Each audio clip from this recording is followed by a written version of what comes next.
Are there any interesting or funny stories you have from students coming and breaking glass? I have one student come to me and he wanted to shoot his thesis. I hope Jeff is doing well. I think he's a tenured prof in Ontario somewhere. But yeah, destructive therapy is open to anybody. Brian, nothing could have prepared me for that. Wow, I never thought to do that. Perhaps it's something I should consider. Yeah, is your thesis kicking around somewhere, Carol? She is actually. Maybe I'll just bring her over. Hello, friendly alumni. You've once again returned to From Here Forward, the informative but funny UBC Podcast Network podcast. We're your girls, Carol and Jeevan. That's me. Happy November. Can you believe it's nearly 2025? That's wild. I know, I'm so mad. It's really irritating how quickly the months fly by when you're not literally 10 years old. Speaking of anger, which I have an abundance of, if it wasn't clear already, today's episode is all about destructive therapy with UBC's resident glassblower, Brian Ditchburn. So the team sent Jeevan out to Brian's shop, and what'd you guys do? What'd you learn? Okay, so before I tell you a bit more about what we do, I think it's important to remember that it's not so much about blowing off your anger, which is something I learned when I was at the shop. So for context, Brian makes and repairs UBC's scientific glassware in-house. It's a lot of work and it's really cool. For students who are on campus and feeling overwhelmed with the demands of academia, he might invite them in to break a few pieces of unrepairable glassware for themselves. Interesting. Tell me more. Yeah, so as you mentioned, producer Kylie and I visited our pal Brian at his workshop in the UBC Chem building last week. And might I say, it was quite the vibe. We learned a bit more about his day-to-day, repairing and breaking glass for fun. He had set aside a bunch of unrepairable glass for us to break very kindly. And, we got the chance to break some. I have to say, it works. I had some therapy level breakthroughs. Can you expand more? What were these breakthroughs? I mean, I can't imagine throwing something is going to relieve you of all your demons. I mean, I'm assuming you have demons, but we all have demons. Yeah, I've got plenty of demons. But I think what was so refreshing about Brian's perspective was how neutral it is to break things. I was nervous at first. I mean, Kylie and I both were. I've always been taught breaking things is bad. If I drop a jar at home or I break a glass, I kind of feel bad or panicked for a minute. But Brian was like, look, I make and break things all day. Sometimes something just doesn't work and I chuck it and I break it. And that's just a normal part of life. And one thing he said that I thought was really sweet was, well, it's just an opportunity for me to make something again, which is a good thing.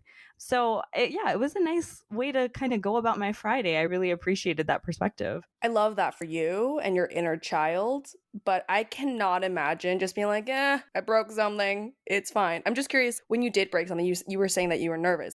I feel like I kind of tensed up a little at first. And it's this idea of having abandon, right? I can just throw this. Nothing's going to happen. I don't have to look over my shoulder. I don't have to be nervous about cleaning it up. He was like, it's cool. I'm going to clean it up. There's probably glass on the floor anyways. It's fine. It's just a part of the cycle of his work. So I think by the end, after we had a chance to break a few things, the shoulders tense down a bit and you do kind of feel a bit different when you leave. Interesting. I think we should bill Brian an invoice for your therapy session. Did you repair anything that you broke, or did he show you how to repair things? We didn't, but we did see this kind of space of his work. He tends to have students come in and he shows them sort of the ropes of glass blowing. And so we got to blow glass bubbles, which was really fun. By the end, they almost felt like plastic film, but it almost didn't even feel like glass. And then we did another sort of experiment where he had a thin cylinder of glass and he lit it up in the middle. One of us grabs the end and just runs to the other side of the room and it looks like fiberglass. It gets super, super thin. And it was just fun seeing him play with it. I mean, it gets really hot and he was just unfazed. This is his day-to-day, That sounds really cool. I will put a disclaimer out there because we're talking about destructive therapy and I know someone's going to email us. We are not psychologists. We're not saying a rage room, destructive therapy, throwing things, breaking things. That is not going to eliminate all the skeletons in your closet. We're just telling you about a cool man doing a cool thing and healing our inner child. Totally. And while we were at Brian's shop, he actually made an ornament, a little icicle, right in front of us, so quickly. It was really cool. And on that note, we have a very special gift for our listeners. So if you kindly leave us a review, we will enter you in a contest to win a little icicle of your own from Brian. And that, ladies and gentlemen, is how you do business. So on that note, let's get into this hot and burning conversation about glass blowing.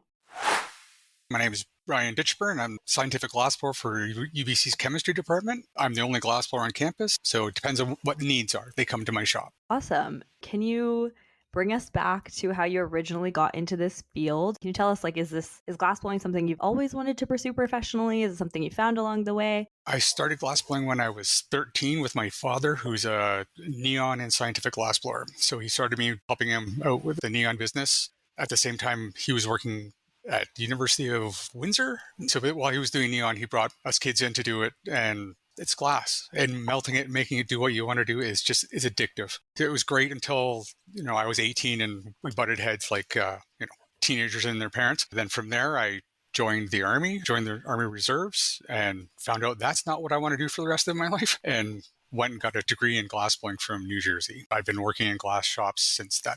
As far as the trade goes, it's fun. It's literally the best job on campus. There is no bad day. So, speaking of university settings, is it common for universities to have an in-house glass blower? And if so, like, what is the benefit of having one, especially at UBC? It used to be more common than it is now. Some of the bigger universities would have multiple glass blowers working at them. University of Toronto, for example, used to have a glass blower in the physics department, a glass blower in the chemistry department, and there was a third glass blower. I'm not quite sure which department it was in. UBC used to have two, one in the physics department and one here in chemistry. They shut down the physics department one and kept this one going. The reason it's good is because I can take glassware that's broken and put it back into service way cheaper than buying a new piece of glassware. If they're thinking of something like electrochemical cells and they bring me a drawing, which is my favorite part of my job, they'll bring me a random drawing and I'll try to figure out how to make it, and we'll make it for them. And if you went to buy that outside the university setting, that would cost you hundreds of thousands of dollars or tens of thousands of dollars. I don't know how to billing work, but thousands at the very least, because if you have failures in business, you need to charge your customers, right? Whereas this setting, if it doesn't work, great. I learned something. Now I get to do it again to make sure it works. It's just, if they have something that they're dreaming up of, an idea of how they want to use the chemicals and the glassware, they just bring the drawing to me and I try to build it for them. Can you walk us through like an average day at the shop? And, you mentioned kind of creating new things, repairing things that are broken, lab equipment, glassware. But what's the mix? Like, is it mostly new stuff? Is it mostly repairs? Is it like a mix of everything? It's a mix, mostly with repairs being the broader amount of work that I do. New profs tend to need newer materials. If they've decided to do a different experiment, I'll help them with the glassware for that. New profs, for example, need vac lines for when they're doing their chemistry. So do you guys have any chemistry experience? Literally none. Me neither. I failed chemistry in high school. But what they do is when they're doing an experiment, they do it under vacuum, right? So they're doing it in a controlled environment. So the vac lines I build have two stages, one for the vacuum and one for the nitrogen. Those are fun to build. Love making those. So those break a lot. And if you're buying them from, say, ChemGlass, which is a big company, that's $2,000 for a new one. And that's one valve broken off. I can put that valve back on again, which costs $45, and off they go. They're back in business. Have the things that you've made like changed throughout your career, or have the needs kind of altered, or has it kind of been pretty consistent? Back when I started 25 years ago here at UBC, everything was way bigger, like 1 to 2 to 3 liter flasks and stuff like that. Now everything's down to 50 ml flasks, 25 ml flasks, small level of experimentation, because either the material they're experimenting with is expensive, or they've got the system up to run that they know if they do this with this in this environment, they'll get this, right? So everything's just gotten smaller. Do you know why? Like, besides like the ingredients maybe being more expensive? Like, I think it's just they've been doing chemistry for so long that they know if they mix the volume of this with the volume of this chemical, they'll get a reaction. They'll know what that reaction is. Pharmaceutical companies, who used to have lots of glass blowers, by the way, have stopped having as many glass blowers because they have a program that runs the chemicals they're putting together, and they know how it's going to result. So if they're going to do an experiment, they know what the result is, and then the next experiment will add the new chemical in to see what happens. And that's the part they'll test on, because they'll know how it reacts, or they think they know how it reacts. We should find a chemist. I'll find a chemist. So I'm curious, what are some of the challenges of making scientific glassware? And has there ever been a situation where you've been asked to make something and you're like, I just can't crack it? I never say no. I will keep working at a problem until I solve the problem. One of the electrochemical cells for Dr. Busato, and he wanted these ultra thin windows at the bottom of it. I mean, every time I put flame to this, the windows just disappeared. They just like melted away. So I had to figure out how to get these to seal on and not disappear. And weather fronts would have an effect on the windows. But Dan had so much patience. It took me 6-7 months for me to get one cell for this man made. And he was always, let's get it done. And every time iteration of it, he went through and used it. And we modified it as we go. I've had some things that are so complex that I can't put them together properly, or not in the way that the doctors want. So I have to ask them if they'll backtrack it a little so that I can get to a product that they can use and successfully put it out the door. Most of them they're okay with this, as long as they know that eventually it's going to get to what they want. I feel like I would go crazy working on one thing. Do you ever kind of get in that mode where you're like, oh my God? It's fun.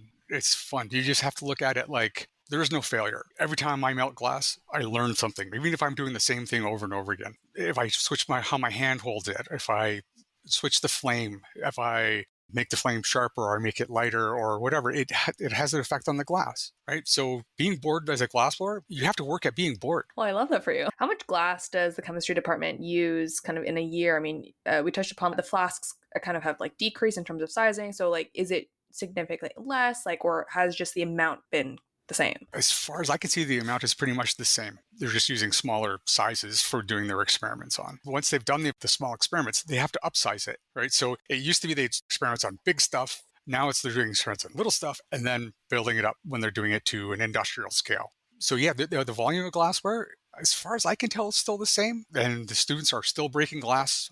Love the clumsy students. And what's the process like for like salvaging, repairing broken glass? Like for all the clumsy students out there who maybe kind of shake their head after they drop something, what happens to that glass after? So if they bring it down to the shop, I assess whether it's, first of all, whether it's fixable, whether the parts on it are salvageable. Everything goes into the oven. I anneal everything before I work on it so that it's grease-free, it's all chemical-free, because I have attached to a blow hose to it to keep air pressure into it. So anything on that I heat up is likely to go to my lungs. So it gets pyrolyzed, we call it. And then repair or reattach the parts. Then I have to anneal it to relieve all the stress that I've put into the glass. And that's just, it's a 3-day process. Basically, I put it through the oven, I work on it, and I put it back through the oven, and I give it back to the students. I wish everything was that fast, but it's not. But, I try to return things in a 10 working day thing just to get a good turnaround. Sometimes I fail at that too. That's the volume of work, right? Just listening to the fact that like, being able to repair glassware, like high school teachers lied to me because the way that they were like, oh my goodness, if you drop this one thing, like your life is over. And I'm just like, you could fix it? Like, okay. So in terms of the unsalvageable glass, how did you come up with the idea of using it in the context of stress relief? You're not going to find a stressed out glassblower. If I'm making something and it doesn't work, I just make it disappear. Right? And like, what part? I didn't make that. Then I get to make the next one. So destructive therapy, I think that's my therapist has called it, is destructive therapy. I don't know, I just make it's stuff that's going to be smashed up in the bins and thrown away. And I just thought maybe someone wants to come in having a stressful thing, come break it. Like, and I have a whole bunch of volumetric flasks that I can't make beaker mugs out of them because chemistry was done in these things. If I make something for you to drink out of, for example, there's no chemistry has ever been done in that flask. So these flasks are perfectly good. They're just as much fun destroying them as drinking out of them, so we'll destroy them. And when I'm walking through the campus or in the department during exams, during people writing their thesis, you should see the zombies walking around here because they're like stressed right out. And if I see someone, I recognize that they're stressed out, I say, come on in, let's break something. And I'll say that to any of the students who bring stuff here. And some of them take advantage of it, some don't. But it's just an option.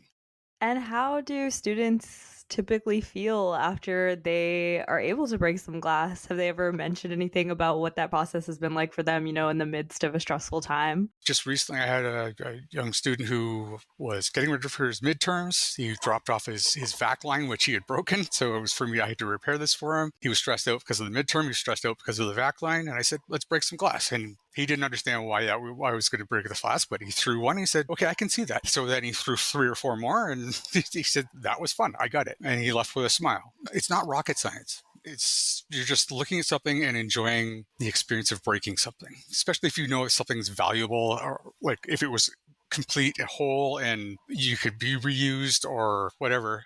It has value and you get to destroy it. For some reason, it makes human beings happy. We're monsters. So I saw somewhere that the more stressed you are, the more expensive the equipment you can break. Is that true? And if so, what's that? That depends on what I have. So what I've got tentacles out all over the place, all over the university. Anybody's getting rid of glassware, just talk to me. If you to bring it down to me, I don't care what it looks like. Bring it to the shop. I will use it. I'm a pack rat, basically. And so I've got glassware that is no longer used in any research. And if someone's super stressed out and they want to break something super expensive, I can arrange that. I mean, I've got stuff because I don't throw anything out either until it's broken down to the smallest parts possible. Plus, I've had students come in with their vac lines when they graduated and they wanted to break their vac line. That's a $2,000 piece of glassware, right? So I'm not sure how that worked with their PIs, but I'm not going to stop them because I get to make another one. So it's a win-win situation is what you're saying. What's the most expensive thing someone's broken? It was a diffusion pump. Diffusion pump is when they're creating vacuum. They have this system where they're boiling oil and it flows up, and when it comes down these channels, it creates a vacuum. These things are stupid expensive to make. The one that this student broke was a mercury one that I cleaned up. So there's no mercury in it, but no one uses mercury anymore. So it's just sitting there looking pretty. And he got to break that. So that's probably in the $3,000 to $4,000 area, but no one uses them anymore. Mercury is just something that they're trying to steer as far away from as possible. What's the busiest time of year for your shop for students to come and stress relieve by breaking things? I more or less just see the students and offer them to come in. If I see them during their exam time, if I don't walk around the department, I don't see them. Some of them come see me, or they're coming in with the repairs, like this young student before, then I'll offer it. And if they take advantage of it, they take advantage of it. They don't, they don't. I'm fine either way. It's listening to people's problems and helping them break something is easy. You just have to shut your mouth, listen to what someone's saying, give them glass, give them the protective glasses and show them where to break stuff. And if they don't want to take advantage of that, that's up to them. It's human nature is you enjoy destroying something, especially if something caused you pain or caused you grief. If you want to come and break something, I got something we can break. You love your job. It sounds really fun, but I'm sure that there are things such as like frustrations that happen in the day-to-day, the tedious stuff. So have you ever had to break things in your shop because of the stressors within the job? I break things all day. Like purposely? If it doesn't work, I make it disappear. Does that make sense? If I'm doing something and that's a really ugly seal, garbage, and I'll make it disappear. I also we call cullet buckets, C-U-L-L-E-T, cullet buckets, which are just all the scrap glass. You're putting the hot glass in there. I have a big piece of angle iron that I smash all that stuff into small little bits until I get them into bags, and when I have to throw it away, right? So the options of breaking stuff it's never ending. So a student brings their vac line in that's broken, and they always say, "Oh, I'm sorry, this is broken." I'm going, "It's fine. I break more glass than you will in your entire life in a week, and you're also keeping me busy. It's a job. Don't worry about it. And this is an easy fix. I'll look at something that's hard, easy. I say I'll get this done for you to get you back to your research." Right? Try to go as positive a spin as possible. Have you ever needed to repair glassware in your own home? Perhaps clumsiness, and you were like, "Oh my gosh, I don't want to buy this new glass Tupperware." Is that something that you can also repair? Glass Tupperware is like something like a beaker, like a mug for measuring sort of things. Those are pressed glass. There's very little I can do. I can take care of a chip on that, but other than if I put flame on it, the stress just pops it apart. Pyrex is a name brand, so Pyrex is a type of glass, and it's very resilient to heat and cold.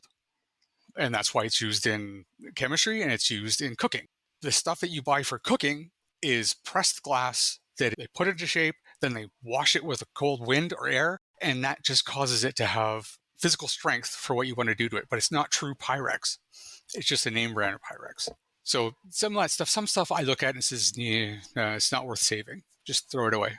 Or choose a corner, we'll break it. That's awesome. Honestly, like what I'm really liking about your approach, Ryan, is that when I think of breaking glass, I think I'm like, I made a mistake. I knocked something over, I messed something up. And I really love this kind of framing of, so you broke something. I break stuff all day, like whatever. Life happens. Glass is sand. Borosilicate, the glass I work with, is sand. They add a boron, they add another couple chemicals to it, and that's what Pyrex or borosilicate glass is made out of. It's sand. I can't buy glass art. I can't. If I look at glass art, it's beautiful, great, can't buy it. because I look at it and go, that's too expensive for sand. This is literally the best job on campus. And I don't know how anybody could not enjoy doing what I do. They're saying glassblowers are disappearing, but I've talked to several young students who are interested in becoming glassblowers. And I know once they try it, they're going to love it. And if they're going to follow through, we're not going to run out of people who want to work with glass, because glass is awesome. It's just so much fun to work with. Since you're such an expert in this field, like, do you have people that you kind of mentor, or is there a growing community of young people? So most glassblowers become glassblowers through apprenticeships. Like, for example, I started with my dad. Whereas glassblowers tend to know each other because you tend to come in families. A new person can break into that if they have the skills. There's a school in New Jersey they can go to for a 2-year program and just get the hands-on experience. Breaking in is always going to be difficult, because even back when every university had 2 or 3 glassblowers, they were still really tight on whether they were going to teach someone else. I'm a part of the apprenticeship council within my union. We're trying to get an apprenticeship going. We'll see what happens, because, I mean, I'm 54 now. I have 10 more years I can retire. And if someone wants to start, maybe they should start doing it now. Let the man retire in peace. We tend not to retire either. Really? Yeah, it's so much fun. We keep glassblowing. My dad retired when I think he was 85. I want to retire, but at the same time, I love what I do. So it's a catch-22. It's a really good catch-22, though. I gotta say, Brian, you're really selling me on this glassblowing thing. It's a trade. It's a skill. A lot of people fail becoming a glassblower because it's difficult. If you ever meet a glassblower who says, I was a natural from the start, bullshit. Everybody breaks glass. And that's just the way you're learning something, and you have to do it over and over again. If it didn't work, do it again, do it again, do it again, till you get it. And you have to have that inner strength that you can realize that you can make a mistake, but keep going. Thank you so much, Brian. This was so fun talking to you.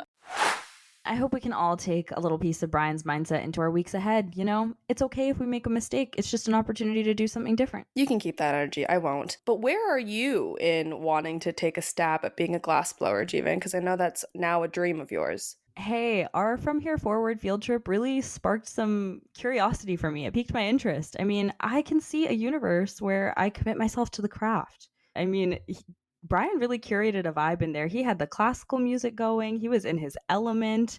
I was like, so is this the music of choice? And he was like, it can be anything from classical to like death metal. I run a range and like it just depends on the day. And I thought that was really cool. I mean, after visiting a shop like that, how can you not think about another future? Yeah, I think you have a bright future in blowing glass, Jeevan. Thanks everyone for listening. Make sure you catch our next episode by subscribing or following our show on Spotify, Apple, or wherever you get your podcasts. And if you'd like a chance to win a icicle ornament from UBC's resident glassblower, you better drop us a review. It doesn't have to be nice, just drop us one. You can find me on Twitter at Carol Eugene Park. And me at Jeevan K. Senga. From Here Forward is an alumni UBC podcast produced by Podium Podcast Company.